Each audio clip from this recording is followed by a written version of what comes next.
Welcome to SJ academy. അപ്പോൾ ഇന്ന് മുതൽ child psychology and pedagogy classes start ചെയ്യാണ്.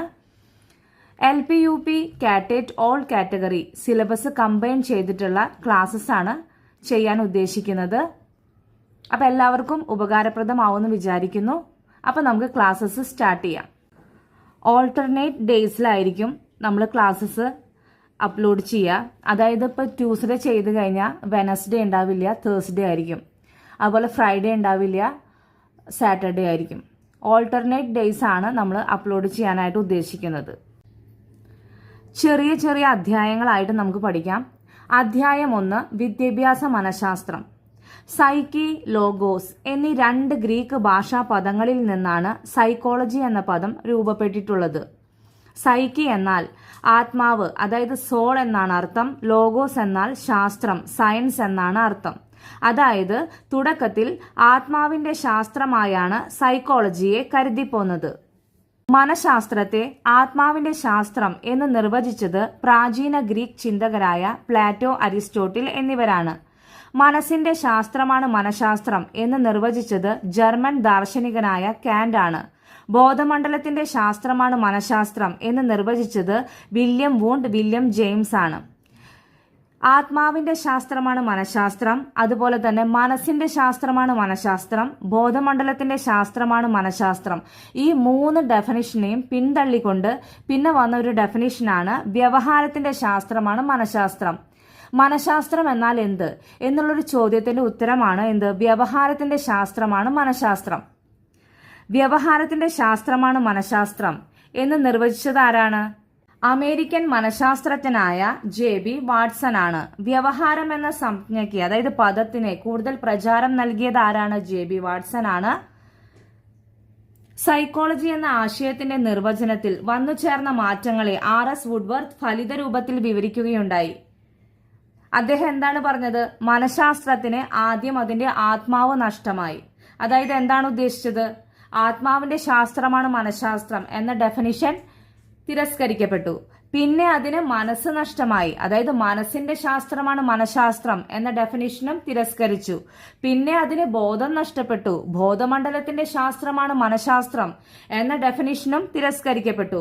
ഇപ്പോഴും അതിന് ഏതോ തരത്തിലുള്ളൊരു വ്യവഹാരമുണ്ട്. അതായത് എന്താണ്? വ്യവഹാരത്തിന്റെ ശാസ്ത്രമാണ് മനഃശാസ്ത്രം എന്ന ഡെഫിനിഷനാണ് ഇപ്പം നിലനിൽക്കുന്നത്. ഇങ്ങനെ ഫലിത രൂപത്തിൽ അവതരിപ്പിച്ചത് ആരാണ്? RS വുഡ്വർത്ത് ആണ്.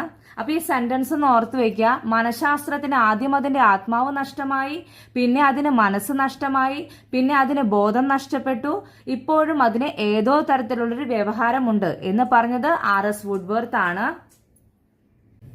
മനഃശാസ്ത്രത്തിന്റെ നിർവചനങ്ങൾ. ഈ ഡെഫിനിഷൻസ് ഒന്ന് ഓർത്തു വെക്കണം കേട്ടോ. മനഃശാസ്ത്രം മാനവ വ്യവഹാരങ്ങളുടെയും മനുഷ്യബന്ധങ്ങളുടെയും പഠനമാണ്. ക്രോ. മനഃശാസ്ത്രം ബാഹ്യലോകവുമായി സമ്പർക്കം പുലർത്തുന്ന ജീവികളുടെ വ്യവഹാരത്തിന്റെ ശാസ്ത്രീയ പഠനമാണ്. Kurt Koffka. മനഃശാസ്ത്രം വ്യവഹാരത്തിന്റെയും അനുഭവത്തിന്റെയും ശാസ്ത്രമാണ്. സ്കിന്നർ. പരിസ്ഥിതിയുമായി ബന്ധപ്പെട്ടുകൊണ്ടുള്ള മനുഷ്യന്റെ പ്രവർത്തനങ്ങളുടെ ശാസ്ത്രീയ പഠനമാണ് മനഃശാസ്ത്രം. RS Woodworth. നെക്സ്റ്റ് വൺ, ബോധപൂർണവും അബോധവുമായ ആന്തരിക പ്രേരണകളുടെ പരിണിത പ്രഭാവമാണ് വ്യവഹാരം. അതിനെ വസ്തുനിഷ്ഠമായി നിരീക്ഷിക്കാനും അളക്കാനും കഴിയും. വ്യവഹാരത്തെ, അതായത് ബിഹേവിയർ, ഇത്തരത്തിൽ നിർവചിച്ചത് ആരാണ്? JB വാട്സൺ ആണ്. മനുഷ്യന്റെ അനുഭവങ്ങൾ രേഖപ്പെടുത്താനുള്ള ഒഴിഞ്ഞ സ്ലേറ്റായി മനസ്സിനെ വ്യാഖ്യാനിച്ചത് ജോൺ ലോക്ക്. ഇനി നെക്സ്റ്റ് വൺ, വിദ്യാഭ്യാസ മനഃശാസ്ത്രത്തിന്റെ നിർവചനങ്ങൾ. എല്ലാ ഡെഫിനിഷൻസും പഠിക്കണം കേട്ടോ. മനഃശാസ്ത്രത്തിന്റെ നിർവചനങ്ങളും അതുപോലെ വിദ്യാഭ്യാസ മനഃശാസ്ത്രത്തിന്റെ നിർവചനങ്ങളും, ഇത് രണ്ടും പഠിക്കണം. വിദ്യാഭ്യാസ മനഃശാസ്ത്രം ബോധന പഠനങ്ങളെ കൈകാര്യം ചെയ്യുന്ന മനഃശാസ്ത്ര ശാഖയാണ് എന്ന് പറഞ്ഞത് സ്കിന്നർ. വിദ്യാഭ്യാസ മനഃശാസ്ത്രം വിദ്യാഭ്യാസത്തിന്റെ ശാസ്ത്രമാണ് എന്ന് പറഞ്ഞത് പീൽ. വിദ്യാഭ്യാസ മനഃശാസ്ത്രം വ്യത്യസ്ത മനഃശാസ്ത്ര ശാഖകളുടെ സങ്കലനമാണ് എന്ന് പറഞ്ഞത് ഓസുബൽ. ഫോർത്ത് വൺ, വിദ്യാഭ്യാസ മനഃശാസ്ത്രം വ്യക്തിയുടെ ജനനം മുതൽ വാർദ്ധക്യം ഉൾപ്പെടെയുള്ള കാലഘട്ടങ്ങളിലെ പഠനാനുഭവങ്ങളെ വിവരിക്കുകയും വിശദീകരിക്കുകയും ചെയ്യുന്നു എന്ന് പറഞ്ഞത് ക്രോ ആണ്. നെക്സ്റ്റ് വൺ, വിദ്യാഭ്യാസ മനഃശാസ്ത്രത്തിന്റെ അതിരുകൾ അനിയന്ത്രിതവും അനവരതം മാറി വരുന്നതുമാണ് എന്ന് അഭിപ്രായപ്പെട്ടത് ഗേറ്റ്സ് ആണ്. അപ്പൊ ഇന്നത്തെ ക്ലാസ് ഇത്രയാണ്. എല്ലാ പോയിന്റ്സും ഓർത്ത് വെക്കുക, നന്നായി പഠിക്കുക. താങ്ക്